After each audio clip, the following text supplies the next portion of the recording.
Hello dear students of Standard 7th. Welcome to DAV Moil Public School.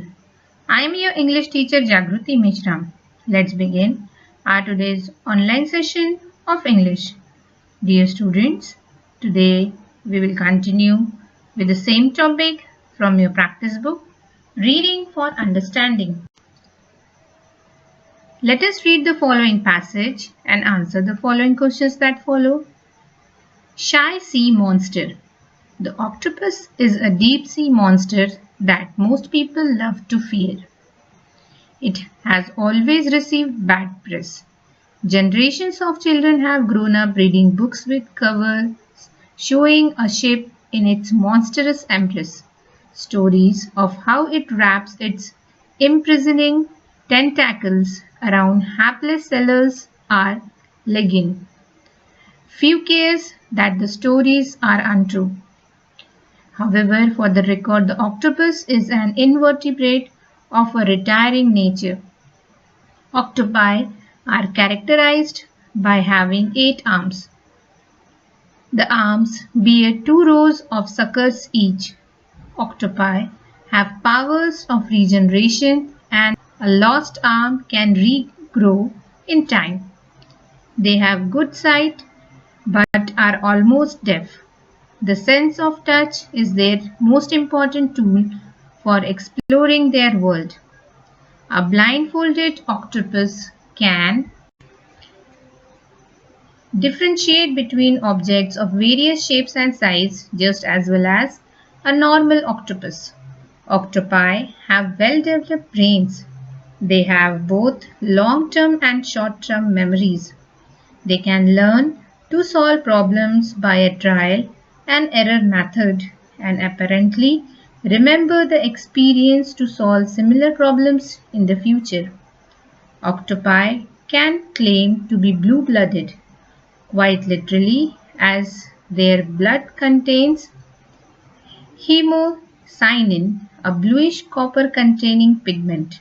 Perhaps the most amazing feature of an octopus is their mode of dodging the enemy by releasing a cloud of purple-black ink.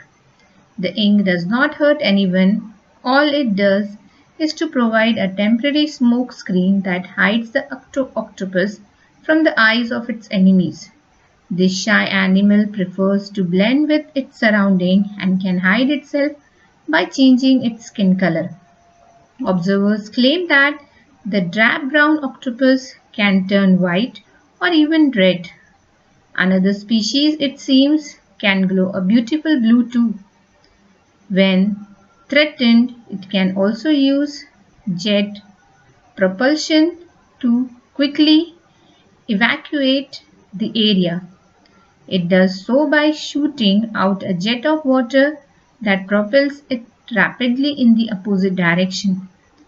Now, dear students, solve true and false, and on the basis of reading given passage, complete the following statement.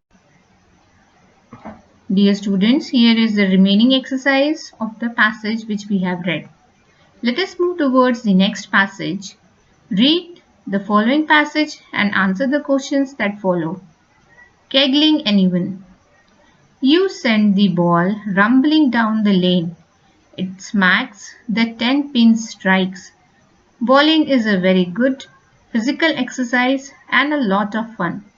But it didn't start out as exercise or even a game.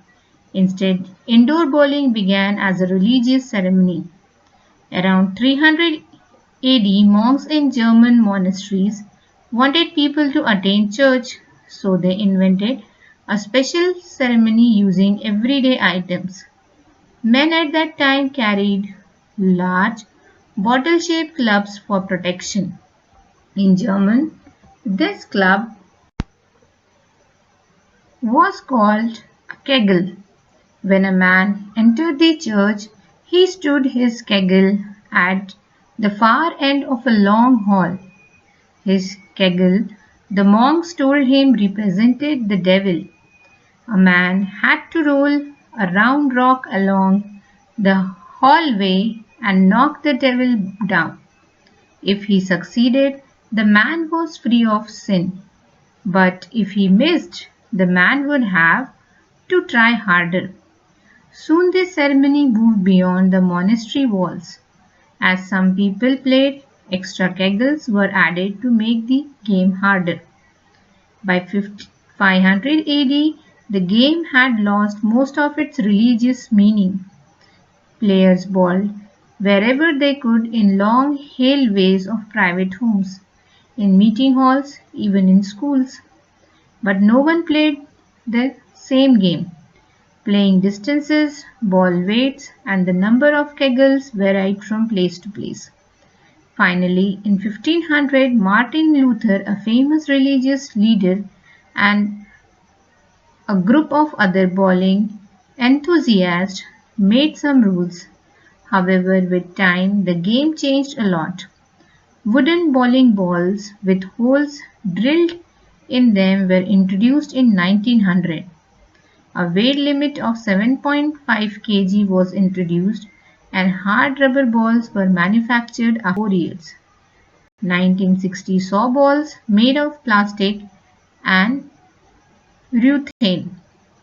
In the modern bowling game, players prefer resin balls. But however modern the game might become, it still remembers its German roots. Even today, bowlers are called Kleggers. So, grab your ball and let's go kegling. Now, on the basis of reading the given passage, complete the following statements. Dear students, here we come with the last part of this session. Complete the following table by filling the blanks about the balls used in the bowling game in the years mentioned below. Dear students, here we end our today's session and this topic. Have a nice day. Thank you.